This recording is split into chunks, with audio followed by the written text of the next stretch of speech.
እስኪ ዛሬ ደግሞ ብዙ ገጠር አካባቢ ለተወለዱ ሰዎች አርአያ የሚሆን አንድ ልጅ ላስታውቃችሁ። ይህ ልጅ ከምታዩት አነስተኛ ገጠራማ ክፍል ተነስቶ 1.4 ቢሊዮን ዶላር ወርዝ የሚያደርግ ፕላትፎርም የገነባ ሰው ነው። ጅብራን ሁዘይፋ ይባላል። እኔን ለማታውቁኝ አቤል እስጢፋኖስ ይባላለሁ። አይዲስታል አድቨርታይዚንግ ኤንድ ፕሪንቲንግ የሚባል ድርጅት ሲኦ እና መስራች ነኝ። እንዲሁም ደግሞ የአዲስ አበባ ዩኒቨርሲቲ የ3ኛ ዓመት የኢኮኖሚክስ ተማሪ ነኝ። ጅብራን በኢንዶኔዥያ ዋና ከተማ ጃካርታ ትንሽ ወጣ ብላ በምትገኝ ገጠራማ የምትመስል መንደር ውስጥ ያደገ፣ ራሱን የኮሌጅ ትምህርት ለማስተማር ደግሞ ብዙ ያልተለመደ ስራዎች ሲሰራ የነበረ ጠንካራ ወጣት ነው። በመጀመሪያ የህይወቱ ስቴጆች ላይ ማለት ነው። ታዲያ በዛን ጊዜ እነዚህን ሁሉ ስራዎችም እየሰራ ቤት ማረፊያም ስላልነበረው ቤተሰቦችም ደግሞ ወደ ጃካርታ ጠጋ ብለው ስለሆነ የሚገኙት የነበረው ኮሌጁ አካባቢ የሚገኝ መስጊድ ውስጥ እየተኛ እንደነበር የራሱ መጽሐፍ ላይ ተነግሯል። የሚገርመው ደግሞ ምግብ ለመግዛት አፎርድ ማድረግ የሚችልበት ደረጃ ላይም ስላልነበረ ለ2 ቀን ለ3 ቀን አንዴ ብቻ ወይ 2 ብቻ ምግብ እየበላ የሚያሳልፍባቸውን ጊዜዎች ረዥም ነበሩ። ታዲያ ጅብራን ኮሌጅ እየተማረበት ባለበት ሰዓት ላይ ስለ ውሃ ውስጥ ያሉ እንስሳት ለምግብነት እንዴት እንደሚውሉ፣ ምን ያክል ወርዝ እንደሚያደርጉ፣ ሰዎች ምን ያክል እንደሚጠቀማቸው የሚያወራ ትምህርት ይማራል። አይ ቲንክ አኳካልቸር ይባላል። ታዲያ ይህንን ትምህርት በሚወስድበት ጊዜ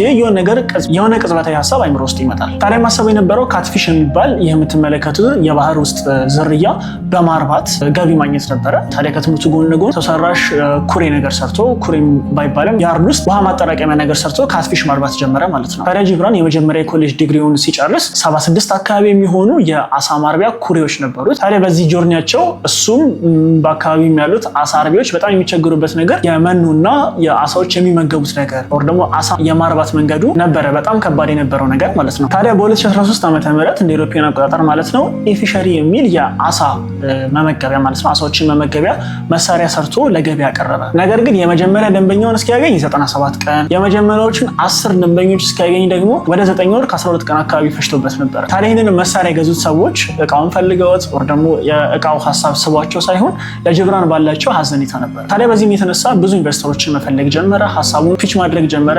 ኢንቨስትመንት ባንኪንግም በዛ ጊዜ ኢንዶኔዥያ ውስጥ በነበረ አንድ ኢንቨስትመንት ባንኪንግም ውድቅ ተደረገበት ሀሳቡ። ነገር ግን በዛ ተስፋ አልቆረጠም። የተለያዩ መንገዶችን በመጠቀም አሁን ላይ ኢንዶኔዥያ ውስጥ በ280 የሚሆኑ ከተሞች ላይ ለ70,000 አሳ አርቢዎች የመሳሪያ እንደ ዋና ግብዓት ሆኖ እያገለገለ ይገኛል። አሁን ላይ የጅብራን ምርቶች በ300,000 የአሳ ማርቢያዎች ላይ አገልግሎት እየሰጡ የሚገኙ የአሳ ማርቢያዎች ናቸው እና 1.4 ቢሊዮን ዶላር ወርዝ የሚያደርግ የአሳ ማርቢያ መሳሪያ ሆኗል ማለት ነው። እንደዚህ አይነት መረጃዎችን ማግኘት የምትፈልጉ ከሆነ አካውንታችንን ፎሎ ማድረግ እንዳትረሱ።